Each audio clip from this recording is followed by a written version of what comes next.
아까 했던 얘기를 좀 마무리 이제 해볼까 합니다. 그래서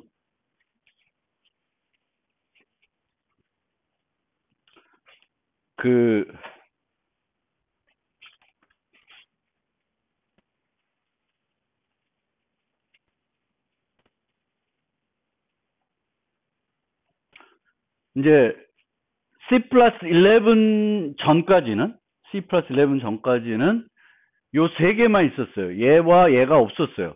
이동 생성자하고 이동 대입 연산자라는 개념이 11 이후부터 나온 거고 03에는 없었습니다. 그래서 그 전까지 C++ 03에서는 소멸자, 복사 생성자, 대입 연산자 요 세 개를 합쳐서 요 세 개를 아울러 가지고 빅3라고 얘기해요. 왜 빅3를 얘기하냐면 멤버 중에 동적 할당하는 포인트 타입의 멤버 변수가 존재하는 경우에는 이 세 개를 반드시 올바르게 정의를 해줘야 돼요. 소멸자에서 뭘 해야 되죠? 동적 할당한 애들 있으면 소멸자에서 딜리트를 해줘야 되는 거죠. 그리고 복사 생성자와 대입 연산자는 뭘 해줘야 돼? 샬로 카피가 아니라 디카피를 하도록 잘 만들어줘야 돼요. 그래서 이 중에 하나를 내가 새로 정의하면은 나머지도 만들어줘야 된다. 뭐 이런 개념에서 빅3라고 얘기를 했습니다. 빅3. 그런데 C++ 11부터는 이동 생성자하고 이동 대입 연산자가 추가가 돼서 빅3라고 하지 않고 개념을 넓혀가지고 빅5라고 했어요. 그래서 저렇게 동적 할당하는 포인트 타입의 멤버 변수가 있는 경우에는 이 5개를 다 올바르게 만들어줘야 된다라고 하는 거예요. 근데 귀찮잖아. 솔직히 빅5. 그래서 이와 같은 상황에서 매번 올바르게 정의하는 것이 번거로운 측면이 있기 때문에 최근에는 제로 규칙이라는 걸 얘기하기도 해요. 제로 규칙. 그래서 제로 규칙은 뭐냐면 빅5가 필요 없도록 클래스를 설계하는 거예요. 빅5가 필요 없도록. 그러니까 빅5가 필요 없도록 하려면 어떻게 해야 돼? 저게 없어야 돼요. 동적 할당하는 포인트 타입이 멤버 변수로 안 가지고 있게 만들면 돼요. 만약 필요하다. 그러면은 내가 직접 동적 할당하는 하지 않고 라이벌에 있는 걸 쓰면 돼요. 그러니까 방금 전에 이런 애를 만들어야 된다. 그럼 이렇게 하는 게 아니라 뭘 갖다 써요, 여기다가. 라이벌에 있는 벡터 같은 걸 갖다 쓰면 돼요. 그럼 벡터 같은 걸 쓰면 내가 이걸 안 만들면 각각을 복사를 할 때 뭘 이용해서 복사를 할까? 그러니까 내가 이걸 안 만들어주는 시스템이 만들어주겠죠? 복사 생성 같은 걸. 그러면 그 복사 생성자에서는 저런 멤버들을 복사를 할 때 저 멤버의 클래스 타입이면 그 클래스 타입에 있는 뭘 써요? 복사 생성자를 쓰겠죠. 근데 그 벡터라는 건 라이벌에 만들어져 있는 거니까 잘 만들어져 있겠죠. 이동 생성자 다 잘 만들어져 있을 거예요. 그러니까 나는 안 만드는 거야. 내가 안 만드는 거야. 내가 이렇게 직접 new 하면 여기서 직접 딜리트를 해야 되겠고, 이런 복사 생성자에서는 new 한 다음에 복사를 해줘야 되잖아. 그런 거를 이제 안 해도 된다라는 거예요. 그래서 빅5 필요 없도록 설계하는 건데, 돌정한 포인터에 필요하면 뭐 스마트 포인터나 SCD 벡터 같은 걸 사용해 가지고 그냥 시스템에서 제공하는 빅5를 그냥 쓰게끔, 내가 재정의하지 않고 쓰게끔 만드는 거예요. 뭐 이런 식으로.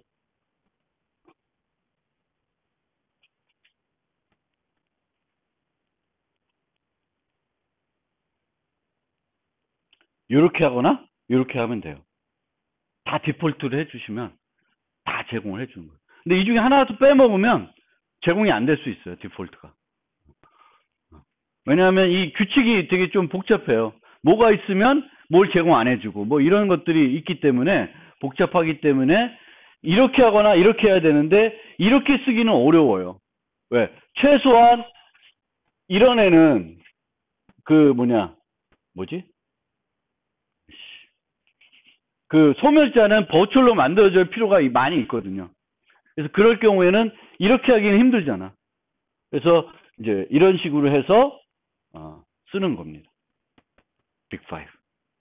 이게 제로 규칙 스타일이다라는 거예요. 그러니까 그거는 여러분들이 이제 생각을 해보시면 돼요. 그러니까 중요한 거는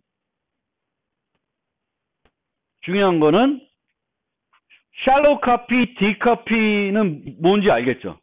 그건 이해하셔야 돼요. 그리고 샬로우 카피, 디카피라는 것이 어디서 등장하냐면은 대입 연산자하고 복사 생성자 할 때 문제가 생길 수 있다라는 거예요. 그렇죠?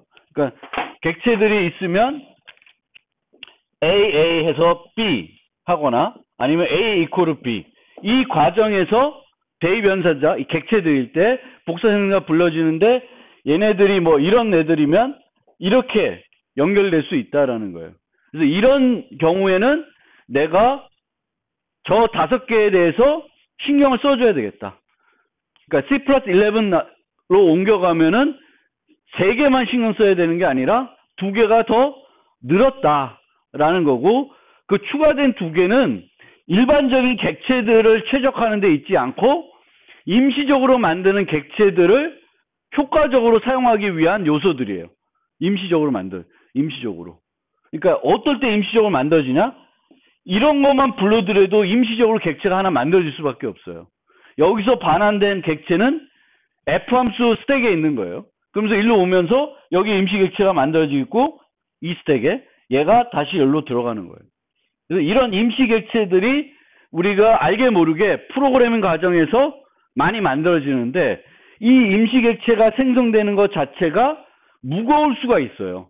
특히 이런 아까 앞에서 봤던 동적 할당할 멤버들이 있는 애들은 이런 임시 객체의 생성들이 무거울 수 있기 때문에 그거에 대한 최적화, 효율성을 높이고자 C++ 11 이후부터는 2개가 더 들어와 있다. 이동 대입, 이동 생성자, 무브는 이쪽에 갖고 있는 애를 이쪽으로 옮기고 얘를 바보로 만드는 형태예요. 그리고 얘를 바보로 만들어내는 이유는 얘는 임시객체이기 때문에, 쓸모없는 애기 때문에 얘를 바보로 만들어도 얘는 다른 데서 활용이 안 돼요. 그냥 임시객체로 만들었다가 금방 사라지는 애예요. 금방 사라지는 애니까 얘를 적극 뭔가 활용해서 최적화하는 방법이 이동 대입, 이동 생성 뭐 이런 애다. 오케이? 질문. 빅 5, 빅 3. Universal Reference 뭐 이런 범용참조. 이 범용참조라는 얘기 2개짜리. 이게 범용참조라는 얘기. 그러니까 요 코드를 보면 원시 트라이브의 멤버들을 이렇게 대입하죠. 그렇죠? 여기도 대입을 해요. 얘와 얘의 차이점을 보세요. 둘 다 기존 애들 건 딜리트 했죠. 그렇죠? 둘 다 기존 애들 건 딜리트 했는데 얘는 어떻게 해요? 이쪽으로 대입되는 A는 새로 만들잖아요. 새로 뉴하고 복사를 해줘요. 여기는 어떻게 돼? 새로 뉴하고 복사하는 게 아니라 이 아더에 있는 포인터를 그대로 얘까지도 요 3개 줄 보면 어떻게 되는 거야? 그냥 뭐라 해야 돼? 복사한 거죠. 그냥 샬로 카피 한 거죠. 샬로 카피라고 얘를 반드시 뭘 해줘야 하냐면 널 피티어로 만들어줘야 돼. 널 펄티어로 안 만들면 어떻게 될까? 얘가 이 임시객체가 사라질 때 뭐가 날아가요? 얘가 갖고 있는 포인터가 날아갈 수 있어요. 그러니까 얘는 널 피티어로 해줘야 돼요. 그러니까 얘는 이렇게 복사했을 때 아더가 영향을 전혀 안 받아요. 일반 복사 생성자는. 근데 얘가 무지 영향을 받죠. 얘를 완전 바보로 만들어버려요. 왜? 얘는 뭐기 때문에? 임시객체이기 때문에 그렇다는 거예요. 그리고 내가 언제 임시객체가 쓰이냐는 건 여러분들이 실질적으로 임시객체를 집어넣진 않아요. 물론 그럴 경우도 없지 않은데 하여튼 그래요. 그 다음에 C+11부터 또 들어온 것이 함수형 프로그램입니다. 함수형 프로그램. 뭐 자료부족 시간에 함수형 프로그램을 거의 안 쓰는데 안 쓸 거예요. 안 쓰거지만 좀 알아두시면 좋을 것 같아서 설명드리는 거고요. 함수형 프로그래밍은 함수의 인자로 함수를 전달할 수 있게 해주는 거예요. 그럼 C++는 기존에 함수를 전달 못했냐? 전달할 수 있었습니다. C부터 가능했어요. 함수 포인터라는 게 있습니다. 혹시 함수 포인터 써본 사람? 되게 훌륭한 사람이에요. 저도 한 번도 별로 활용을 안 해봤어요. 함수 포인터를. 근데 옛날 C부터는 함수 포인터라는 개념이 있고 그 함수 포인터를 이용하면 함수를 다른 함수의 인자로 전달할 수 있고 전달받은 걸 실행할 수 있어요. 그래서 C는 예전부터 함수형 프로그램이 어느 정도 가능했고 C++는 C를 확장한 거기 때문에 당연히 C++에서도 뭘 쓸 수 있어요. 함수형 포인터를 쓸 수 있었습니다. 그런데 걔네는 불편해요. 그래서 좀 더 효과적으로 함수를 다른 함수의 인자로 전달할 수 있도록 이제 C+11부터 그러니까 그거를 이제 지원해 줬습니다. 함수형 프로그램이 되게끔 만들어줬고 그 과정에서 이제 일회용 함수를 정의하는 일회용 함수를 쉽게 정의할 수 있는 람다 표현식이라는 걸 도입해 줬고 함수의 인자를 std 펑션이라고 하는 그 헤더에 있는 걸 이용해서 지정할 수 있게 해줬습니다. 그러니까 여기 보시면 벡터가 들어가는데 벡터가 이 벡터에 있는 요소들 중에 어떤 조건이 맞는 애들의 개수를 세는 거예요. 조건에 맞는 애들 개수 세는데 그러면 여기에 이제 함수를 넣어가지고 실행하려고 그래요. 그러면 우리가 함수형 프로그래밍 하려고 그러면 어떤 함수를 하는데 여기에 이제 함수를 넣으려고 그래요. 그럼 이 함수의 타입을 여기다 지정해 줄 수 있어야 되잖아요. 옛날에는 여기다 뭐랬냐면 그 복잡한 함수형 포인터 문법을 썼어야 됐어요. 저도 모르는. 그걸 썼어야 됐어요. 근데 이제는 뭘로 할 수 있냐면 얘를 이용할 수 있어요. std 펑션. 하고 여기다가 요거는 뭐 하는 거예요? 템플릿 같이 쓰는 거죠. 그렇죠? 여기다가 이렇게 쓰시면 돼요.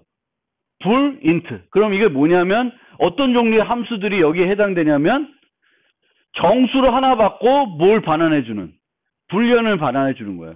그럼 만약에 내가 정수를 2개 받고 불을 반환해 준 함수를 하면은 요 자체를 여기다 넣으시면 돼요. 그러니까 편하죠. 내가 전달하고 싶은 함수의 타입을 표시하기가 편하잖아. std 펑션 해놓고 요 뭐죠? 템플릿 안에다가 내 함수의 형태를 써주면 돼요. 뭐 int 그러면 정수 2개 받아서 정수를 반환해주는 그런 걸 여기다 써주는 거예요. 그리고 나서는 요 인자 이름 갖고 함수를 호출합니다. 요 이름을 갖고 호출해요. 그래서 predicate n. 그러면 요 함수가 n을 인자하고 실행이 되는 겁니다. 그럼 여기에 보시면 리스트가 들어가고 2개 함수를 전달해야 되는데 함수를 정해놓고 전달하는 게 아니라 여기다가 정의를 하면서 전달할 수가 있어요. 그때 쓰는 게 뭐예요? 요게 람다 표현식이라는 거예요. 람다 표현식. 람다 표현식은 함수를 정의하는데 뭐가 없어? 함수의 이름을 정의하지 않아요. 왜? 일회성이니까. 그래서 함수의 이름이 정의 없고 이렇게 써요. 그래서 int 요 앞에 거는 무시하면은 정수 하나를 받아서 어떻게 해줘요? 요 안에는 함수 몸체예요. n 모드 2 이렇게 해요. 그러면 얘는 뭐야? 홀수. 홀수인 애들을 개수를 세겠고 n 모드 3 이퀄 0이면 3의 배수인 애들을 세주겠죠. 그러면 요 하나의 함수 갖고 다양한 것을 할 수 있습니다. 예전에는 이런 여러 가지 하려면 여기마다 다 바꿔줘야 되죠. 뭐 카운트 오드, 카운트 3 multiple, 뭐 count even 여러 개를 만들어줘야 됐는데 이제는 함수형 프로그래밍 하면은 요거 하나만 만들어주면 돼요. 그리고 내가 필요한 거는 여기로 지정해 주면 되니까 람다 표현식으로 간단하게 지정해 줄 수 있습니다. 그래서 요게 이제 자바래. C++ 11부터 들어온 함수형 프로그래밍을 지원해주는 기능입니다. 그래서 이 기능에서는 여러분들이 꼭 알아야 되는 게 이 std 펑션. 얘는 뭐였어요? 함수를 정의할 때 맥에븐스 타입, 함수의 맥에븐스 타입을 정의하기 위해서 뭘 활용한다? std 펑션이라는 걸 쓰는 거예요. 요걸 이렇게 활용한다. 이게 뭐 어려운 문법은 아니에요. 그 다음에 저렇게 정의되어 있는 것에다가 함수들을 전달할 때는 이렇게 람다 표현을 써서 간단하게 정의함과 동시에 인자를 전달할 수 있다. 함수를 전달할 수 있다라는 거고요. 그래서 람다 표현식은 이제 뭐 꼭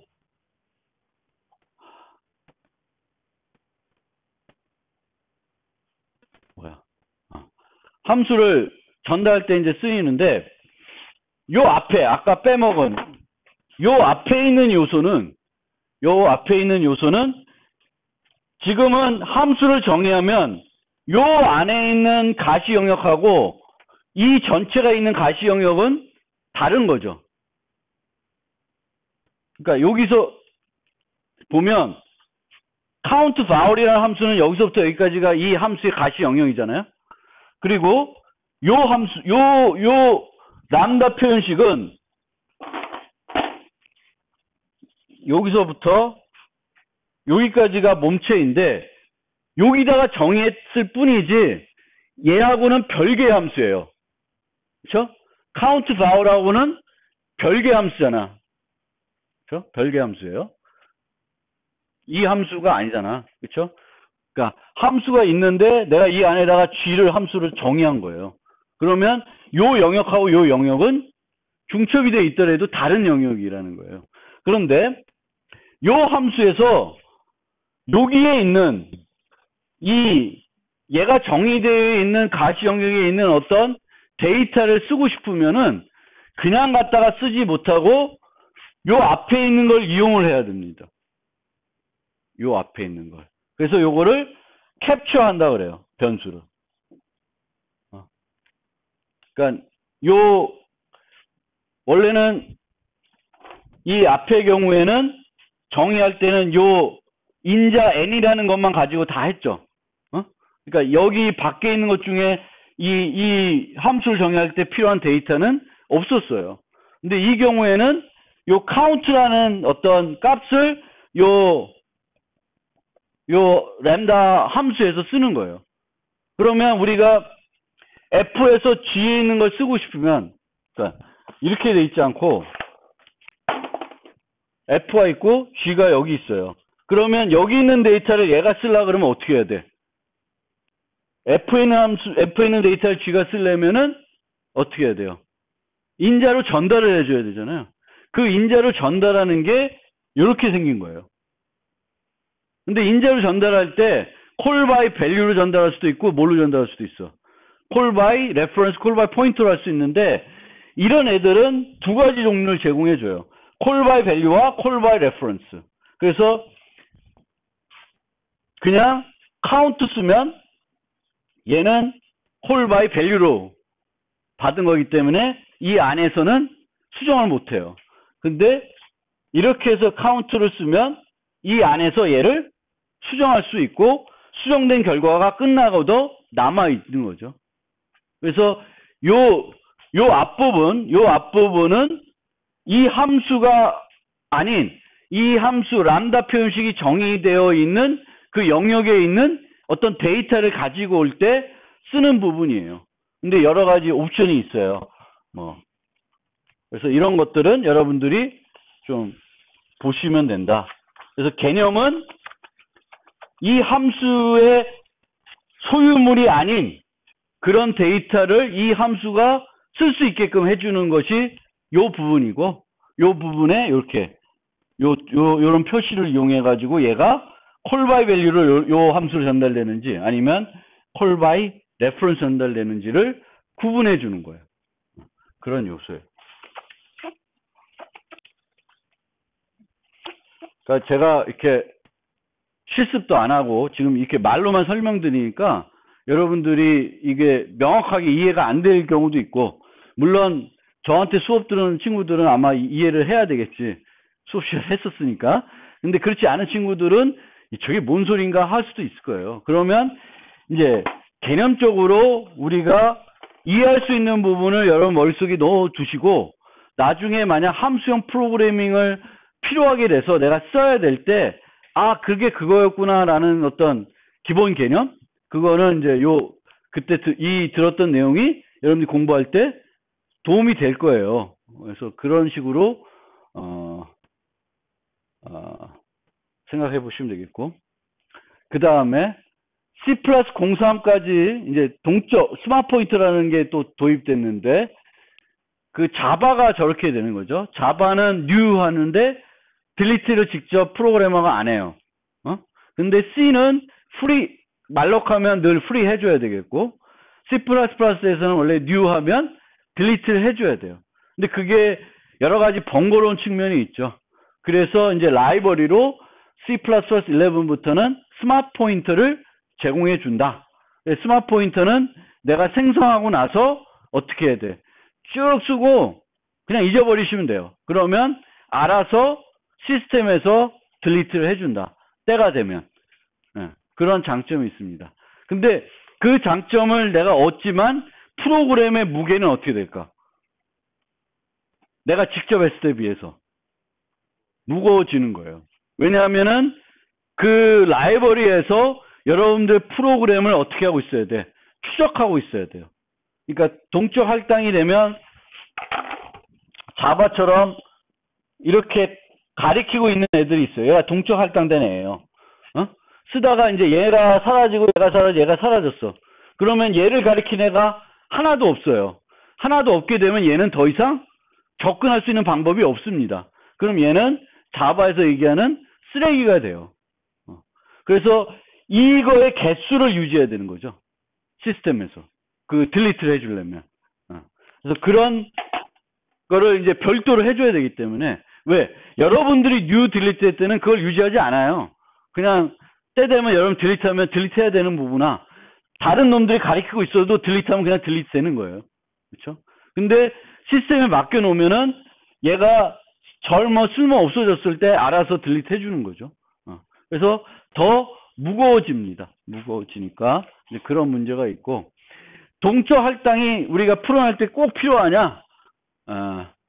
세 가지 경우 외에는 필요 없다라는 거예요. 그래서 불필요하게 동적 할당해서 쓰지 않으면 됩니다. 그래서 어떨 때 필요한 공간이 가변적이며 그 편차가 매우 클 경우에는 동적 할당하면 좋다. 그래서 뭐 학생 성적을 관리해야 되는데 분반마다 어떤 분반 학생이 10명이고 어떤 분반 100명이야. 그러면 배열을 100개 늘 확보해 놓고 쓰기에는 공간 낭비가 많죠. 그래서 그때는 동적 할당하는 게 좋고, 뭐 예를 들면 늘 뭐 달력 같은 거예요. 그래서 월별 무슨 활동량을 기록해. 그러면 최대 배열의 크기는 31이에요. 최소는 얼마야? 28이에요. 그러면 31개를 확보해 놓고 매달 써더라도 낭비되는 게 얼마 안 되는 거죠. 그럴 때는 굳이 매달 30이야 뉴 30, 얘는 30이야 뉴 31 하는 게 오히려 프로그램이 번거로운 거죠. 그때는 그렇게 하는 게 아니다라는 거고요. 함수에서 원시 타입이 아닌 무거운 객체를 반환해야 될 때는 또 동적 할당을 생각해 볼 수는 있어요. 저걸 많이 해야 된다든지 옵티마이제이션 좀 할 필요는 있고, 공간이 필요한 시점이 예측되지 않는 경우에도 하는데 이런 경우는 그렇게 흔치는 않아요. 그래서 여러분들이 꼭 필요한 경우에만 이제 동적 할당해서 사용하시면 좋겠고, C+11에는 세 종류를 제공합니다. 이전에는 또 오토 PTR 뭐 이런 것도 있었는데 정리가 돼서 세 개가 있는 것 같아요. 그 중에 윅 PTR은 뭔지 잘 모르겠고, 유니크와 쉐어 두 가지만 알아두시면, 만약 쓰고 싶다 스마트 포인터를 두 개를 알아두시면 될 것 같은데, 유닉 PTR은 요 포인터가 늘 몇 개야? 유니크니까.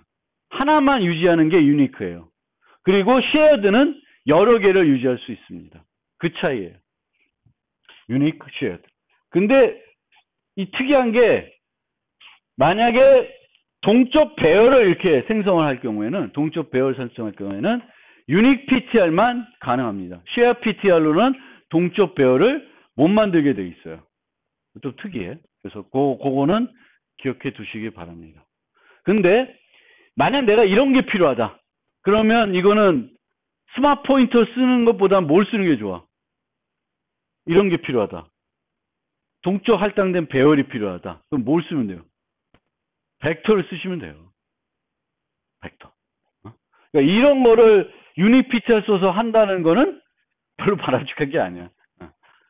그러니까 간단한 애들을 생성을 동적 할당을 해야 될 때는 new delete 대신에 스마트 포인터를 쓸 수 있고, 이런 게 필요하다. 그러면 얘 쓰지 말고 벡터를 쓰시면 되겠고, 그리고 자바에는 std array라는 게 또 라이브러리로 들어왔는데, 자바래. C++에는 요거는 다음 슬라이드에 또 설명이 나와요. 그래서 자세히 설명 안 하고, 이제 이거는 배열을 뭘로 처리할 수 있게 해준다? 객체로 처리할 수 있게 해주는 거예요. 객체로 처리하니까 달라진 점은 요게 가능해져요. 대입이. 원래 배열은 대입 안 되죠? 근데 객체 처리가 대입이 되겠고, 인자를 얘를 전달할 때와 일반 배열을 전달할 때가 달라져요. 일반 배열은 전달하게 되면 어떻게만 전달할 수 있어요? call by 포인트로만 전달할 수 있어요. 그게 C 때부터 고정되어 있는 건데, 얘는 그냥 객체 전달하는 거야. 그러면 그 전달된 함수에서도 얘를 뭘로 인식해?